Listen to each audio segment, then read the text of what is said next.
Pessoal, depois que eu te mostrei a forma da força eletromagnética, eu cheguei a mostrar a forma do Bill, quando o fio está mergulhado em campo magnético? Não, né?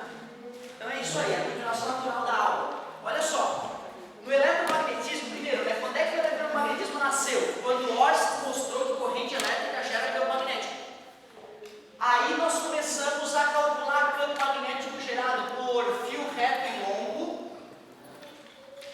Basta conhecer a corrente que percorre o fio e a distância até o fio. Eu te dou, né, a permeabilidade magnética do ar, que é praticamente o ar do vácuo. Tu joga na fórmula e calcula o campo magnético gerado por fio reto e longo. Se eu enrolar o fio na forma de uma espira circular, a única coisa que acontece é que não tem um pi ali lá embaixo.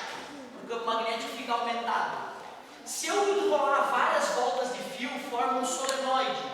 E aí o campo magnético gerado por solenoide ficou um pouco diferente, né? Tem um número de voltas e tem o tamanho do solenoide também que interfere no fenômeno.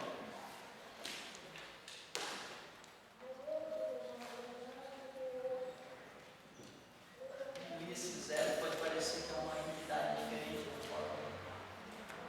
Isso foi visto, né?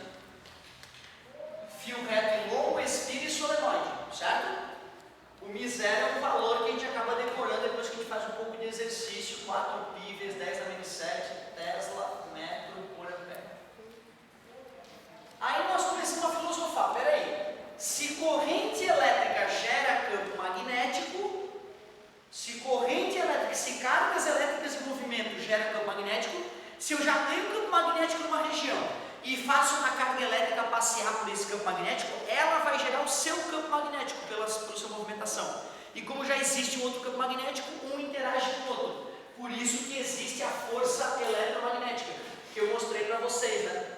Que depende do campo magnético, depende da carga, depende da velocidade da partícula e depende do ângulo entre o vetor velocidade e o vetor campo magnético. Te mostrei então também que tem três possibilidades, né? Quando a partícula tem velocidade paralela ao campo, o movimento retilíneo uniforme.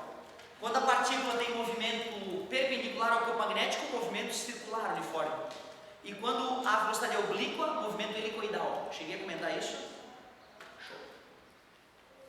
Agora pensem comigo.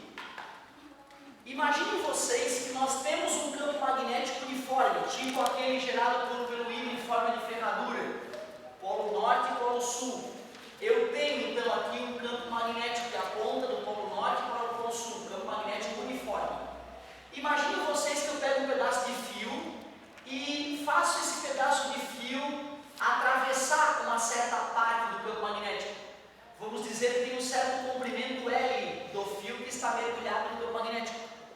Se esse fio começa a ser percorrido por corrente elétrica, tu concorda então que essas partículas que estão se deslocando dentro do fio vão sofrer uma força eletromagnética? Partículas carregadas imersas no campo magnético, né? Vai sofrer. Para onde é que esse fio vai ser empurrado? Deixa eu ver. Velocidade das partículas acompanha o fio, campo magnético aponta para lá, a força vai apontar para dentro do quadro, né? Aquele fio vai ser empurrado para dentro do quadro naquela situação, por uma força eletromagnética. Regra da mão direita, mais uma vez. Vamos aprender a calcular essa força. Força é igual campo magnético vezes carga vezes a velocidade. O ângulo entre o fio e o campo magnético continua sendo seno de alfa. Lembram lá do início da eletrodinâmica que intensidade de corrente elétrica é quantidade de carga sobre o tempo? Está dividido, passa multiplicando. Se eu pego o tempo que a partícula demorou para vir daqui até aqui e multiplico pela corrente elétrica, eu vou descobrir quanta carga atravessou o fio naquele momento, né? Observem que eu posso substituir aquela carga, esta carga, por I vezes ΔT. Observe que eu não estou sacaneando ninguém, cara. Eu só peguei a definição de intensidade de corrente elétrica e isolei a carga. Honestíssimo.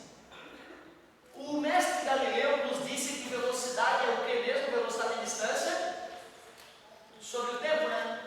Que distância que as partículas passearam dentro do campo magnético? Eu chamei essa distância de L. E o tempo que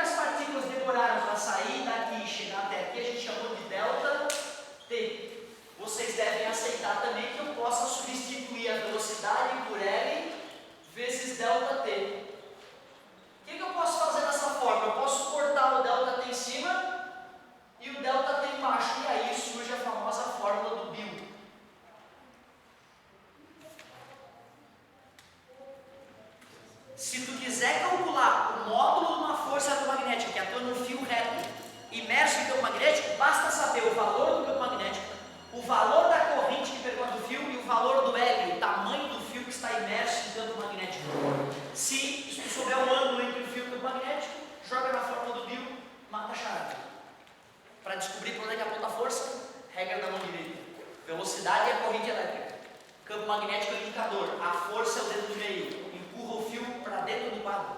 Nesse caso, a força seria